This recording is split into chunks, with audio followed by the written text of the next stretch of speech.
Hello everyone, स्वागत है हमारे यूट्यूब चैनल टाइटेनियम एकेडमी में। और मैं आज आपसे बात करने वाला हूं Delhi university law entrance test का लास्ट 1 मंथ स्ट्रेटेजी का। तो दिल्ली यूनिवर्सिटी का जो लॉ एंट्रेंस का जो टेस्ट है 19 अक्टूबर का आपका डेट फिक्स हुआ है और 8 से 10 बजे के बीच में इसका डेट एग्जाम जो है आपका होगा सुबह 10 बजे, 8 से 10 बजे के बीच में। ठीक है, 8 से 8 बजे स्टार्ट होगा, 10 बजे खत्म हो जाएगा। तो इसके रिगार्डिंग मैं आपसे बात करने वाला हूं कि किस तरीके से हम लोग स्ट्रेटजी अपनाएं कि आप जो लास्ट 25 डे बचा हुआ है, 25 दिन अप्रॉक्स आपके पास बचा हुआ है मैक्सिमम, उस 25 दिन का प्रॉपर यूज किया जा सके। तो इसके रिगार्डिंग मैं आपसे बात करने आया हूं। तो देखिए, सबसे पहले इसके लिए मैं बता दूं कि 2 टाइप के स्टूडेंट्स होंगे। पहले स्टूडेंट्स वो होंगे जिनका अभी तक सिलेबस कवर नहीं किया गया होगा और कुछ ऐसे स्टूडेंट्स होंगे जिनका सिलेबस कंप्लीट हो गया होगा, वो अपना रिवीजन वगैरह करना शुरू कर दिए होंगे। लेकिन एक चीज़ और मैं बता दूं, जो स्टूडेंट्स लेट से प्रिपरेशन करना स्टार्ट किए थे, तो सबसे पहले उनको क्या करना है कि अपने जितना जल्दी हो सके सिलेबस को कवर कर लेना है, क्योंकि जब तक आप सिलेबस को कवर नहीं करोगे तब तक आप प्रिपरेशन करना स्टार्ट नहीं कर पाओगे। तो सिलेबस को कवर करना आपके लिए सबसे मोस्ट इंपॉर्टेंट पॉइंट है। सिलेबस जितना जल्दी हो सके कवर कर लीजिए। अब दूसरा पॉइंट वो आता है जो वे बच्चे जो प्रिपरेशन बहुत लंबे समय से कर रहे हैं, 8 महीना, 9 महीना, 7 महीना, 6 महीना के आसपास से कर रहे हैं, तो उनके लिए क्या स्ट्रेटजी होनी चाहिए, उनके लिए हमें क्या करना पड़ेगा। तो देखो, मैं एक सलाह दे सकता हूं, एज ए ट्यूटर एक सजेस्ट दे सकता हूं, एज ए गाइडेंस आपके। तो आपको मानना है या नहीं मानना है वो आपके ऊपर है, लेकिन मैं एज ए बता रहा हूं कि इस तरीके से अप्रोच आपके लिए बेटर हो सकता है।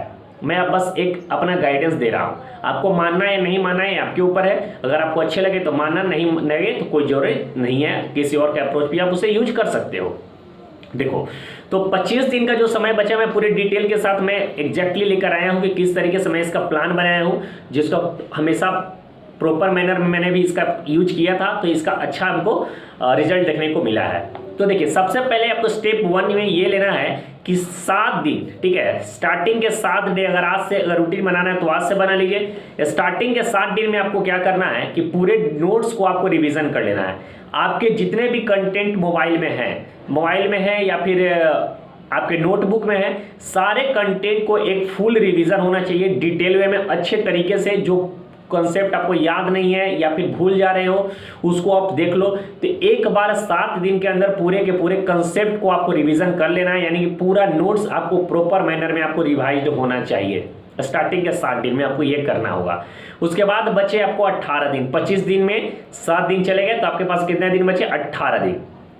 ठीक है, तो इस 18 दिन के अंदर आप क्या करना है, तो 18 दिन के अंदर देखो, और ये स्टेप 1 में जो मैंने बताया कि 7 दिन आपको क्या करना है, नोट्स को रिवीजन करना है। लेकिन इसके लिए इसके बावजूद आपको 2 घंटा डेली देना है करंट अफेयर्स के लिए, क्योंकि करंट अफेयर्स आपके एग्जाम के लिए जान है। करंट अफेयर्स एक अथाह संसार है और उसमें से कहां से क्वेश्चन पूछा जाएगा कोई पता नहीं है, इसलिए करंट अफेयर्स को आपको ज्यादा समय देने की जरूरत है। तो रात में आप डेली 2 घंटे का करंट अफेयर्स का दीजिए और 30 मिनट आपको रीजनिंग समय देना है। डेली बेसिस पर दीजिए, चाहे एक दिन गैप करके भी आप दे सकते हो, 30 मिनट या फिर 1 घंटा एक दिन गैप करके भी आप दे सकते हो, क्योंकि रीजनिंग से क्वेश्चन 5 से 7 क्वेश्चन आपसे पूछ सकता है और 5 से 7 क्वेश्चन आपके मेरिट डिसाइड करने में बहुत हेल्प करेगा।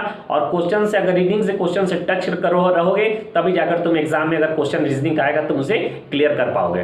तो दूसरा चीज रहा current affairs. Current affairs daily 2 घंटा का प्रैक्टिस करना है तुम्हें। करंट अफेयर्स में डेली एमसीक्यू लगाओ और देखो, इधर का जो नोट्स रिवीजन है उसमें करंट अफेयर्स का जो नोट्स है वो भी तुम्हें रिवीजन करना है और एक्स्ट्रा 2 घंटा डेली करंट अफेयर्स आप एमसीक्यू सॉल्व करो।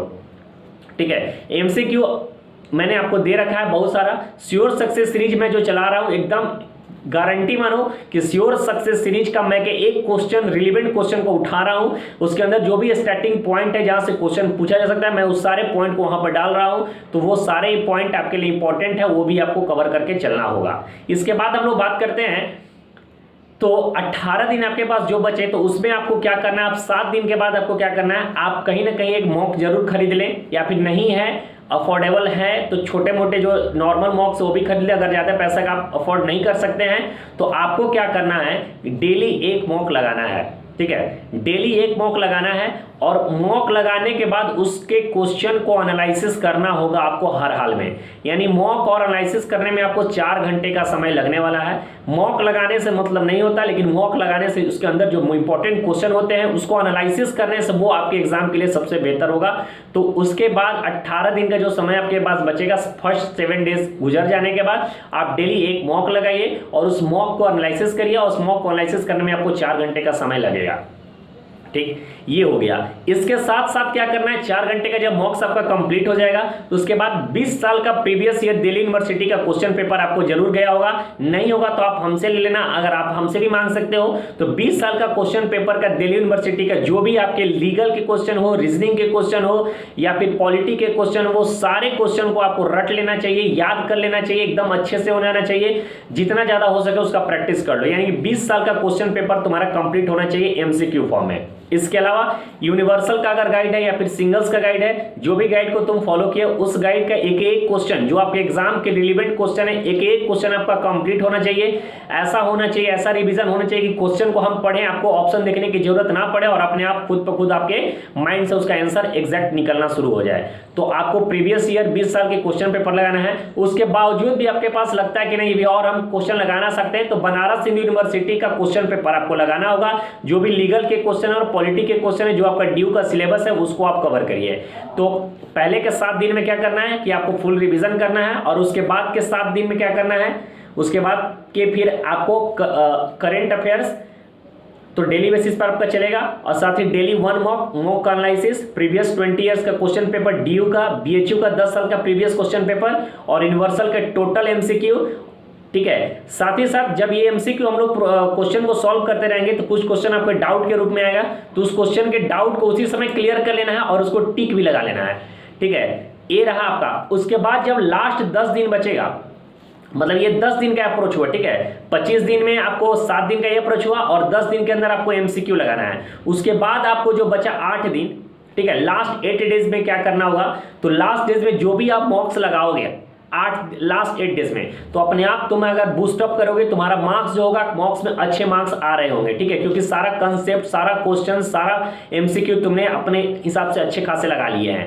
तो उसके बाद आपको मॉक्स लगाना है। तो मॉक्स पहले से लगाते आ रहे हो, लेकिन अब जो मॉक्स लगाओगे तुम्हारा मार्क्स इंक्रीज होगा, तुम्हारा असली जो पढ़ाई किए हो उसका मॉक्स में आपको मार्क्स दिखेगा। लेकिन मॉक्स में अगर मार्क्स कम भी आते हैं तो आपको इसके लिए डिमोटिवेट नहीं होना है, क्योंकि क्वेश्चन पेपर सब लेवल का अलग अलग होता है। कोई लोग क्या करते हैं, प्रीवियस ईयर क्वेश्चन ही मॉक्स में डाल दिया कर रहे हैं, तो उससे आपको डिमोटिवेट होने की जरूरत नहीं है। इसके अलावा 8 दिन का जो समय बचा हुआ है, उसके अलावा जो भी आप टिक लगाए हो, मान लो यूनिवर्सल के क्वेश्चन को सॉल्व किए हो तो यूनिवर्सल में कुछ क्वेश्चन ऐसे आए हैं जहां पर आपको डाउट है, उसके आप जहां पर टिक किए हो तो उस टिक जहां पर किए उसको आप इसी 8 दिन के अंदर कवर करना है, एक बार क्विक रिविजन ले लेना है। ठीक है, पीवाईक्यू लगाए हो प्रीवियस ईयर के, पीवाईक्यू में भी आपको डाउट मिले होंगे, तो ये 8 दिन के अंदर इस डाउट को क्लियर करना है। चलो, अब ये लास्ट के 3 से 4 दिन जो बचेगा आपको, ये 5 दिन का काम है, और लास्ट के 3 दिन में क्या करना है कि आपके जो भी सिलेबस है, जो आपने कंटेंट बनाया है, जो आपके नोट्स है, उसको सिर्फ रिवाइज करना है। उस समय आपको कोई मॉक्स वगैरह लगाने की जरूरत नहीं है। कहीं कहीं से आपको क्वेश्चन मिलते हैं, न्यू क्वेश्चन उसको देखिए, और जो भी आपके सिलेबस कंटेंट आपने बनाया है, जो भी आपने नोटबुक में जो भी आपके कंटेंट आपने लिखा है, उसको आप कंप्लीट करिए अच्छे तरीके से। एक बार क्विक रिवीजन करिए, स्लो माइंडेड में, किसी भी तरह का प्रेशर देके नहीं देना है, या लास्ट 3 डेज में करना है। तो इस तरीके से पूरा 25 दिन का मैं प्लान आपको बता दिया हूं। अगर इस तरीके से आप कवर करोगे तो आपका एग्जाम कंफर्म गारंटी निकलेगा। एक बार मैं शॉर्ट तरीके से बता देता हूं कि अगर आप क्या क्या करना है। स्टार्टिंग के 7 दिन में आपको नोट्स को रिवीजन करना है पूरे तरीके से रिवीजन में, साथ ही साथ डेली करंट अफेयर्स के लिए आपको 2 घंटे का समय मिलेगा। करंट अफेयर्स आप श्योर सक्सेस सीरीज को जरूर फॉलो करना, साथ ही साथ सेक्शनल करंट अफेयर्स जो मैं प्रोवाइड किया उसको भी देख के जाना, और हैंड रिटेन नोट्स में जो दिया उसको भी आपको देख कर जाना होगा। 30 मिनट आप डेली रीजनिंग को देना है, शुरू से लेकर लास्ट तक 2500 दिन तक आपको 30 मिनट रीजनिंग के लिए दिए, नहीं तो एक दिन गैप करके आपको 1 घंटे का समय देना होगा। 7 दिन गुजर जाने के बाद जब आपको 18 दिन बचेंगे तो 18 दिन में आपको डेली 1 मॉक लगाना है और मॉक एनालिसिस करना है। प्रीवियस 20 साल के क्वेश्चन पेपर लगा लेना है, प्रीवियस 10 साल के बीएचयू का पेपर लगा लेना है, यूनिवर्सल के टोटल एमसीक्यू आपके सॉल्व होने चाहिए, और साथ ही साथ जो क्वेश्चन आपके डाउट आएगा उसको टिक लगा लेना है। ये 10 दिन चलेगा, 7 दिन वो चला, 10 दिन आप क्वेश्चन लगाएंगे एमसीक्यू। अगर आप प्रैक्टिस कर लिए हैं 2 बार 3 बार, लेकिन दोबारा आप करिए, तिबारा करिए, क्योंकि बार बार प्रैक्टिस करोगे तो आपका कॉन्फिडेंस बूस्टअप हो जाएगा। ठीक है, इसके अलावा लास्ट के 8 दिन में क्या करोगे, तो जो भी आपके मॉक्स में अब मॉक्स लगाओगे तो अब मार्क्स अपने आप इंक्रीज हो जाएंगे, और जो भी क्वेश्चन डाउट में होगा उस डाउट वाले क्वेश्चन को सॉल्व करोगे।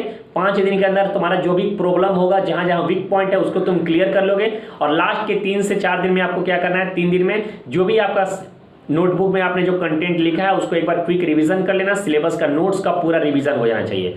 और इस बीच में आपका करंट अफेयर्स एक भी दिन मिस आउट नहीं होना चाहिए। मैं बार बार बोल रहा हूं कि करंट अफेयर्स ही आपका जो है मेरिट डिसाइड करेगा। अगर कोई बच्चा LC1 में या LC2 या फिर CLC जाता है तो उससे पूछ लेना CLC वाले बच्चों से कि उनका करंट अफेयर्स कहीं ना कहीं मजबूत है, करंट अफेयर्स ही उसको मार्क्स जो है CLC तक पहुंचाया है। तो मेरिट बनाना है तो करंट अफेयर्स ही आपका मेरिट बनाएगा।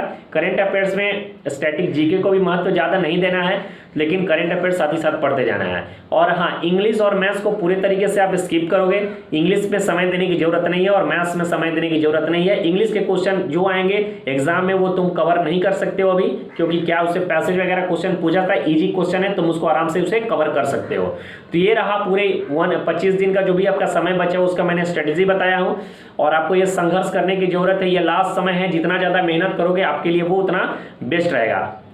मैं पहले भी आपको कह चुका हूं कि संघर्ष करने वालों की कभी हार नहीं होती है। एक माचिस की तिल्ली को भी जलना पड़ता है रोशनी देने के लिए। तो इन सब बातों को समझना पड़ेगा। लास्ट मंथ में जितने अच्छे तरीके से स्ट्रेटेजी अपनाओगे तुम्हारा एग्जाम क्लियर हो जाएगा। और यही 1 महीना 25 दिन का जो समय है आपको आगे लाइफ में, फ्यूचर में आगे बढ़ने में मदद करेगा। तो ठीक है, हमारी वीडियो आपको अच्छी लगी हो तो वीडियो को जरूर लाइक कीजिएगा। चैनल से पहली बार जुड़े तो चैनल को सब्सक्राइब कीजिएगा। Thank you so much. और श्योर सक्सेस का एक वीडियो आज आने वाला है, तो आप लोग रात को 10 बजे जुड़ना ना भूलें। Thank you so much. मिलते हैं नेक्स्ट वीडियो में। जय हिंद।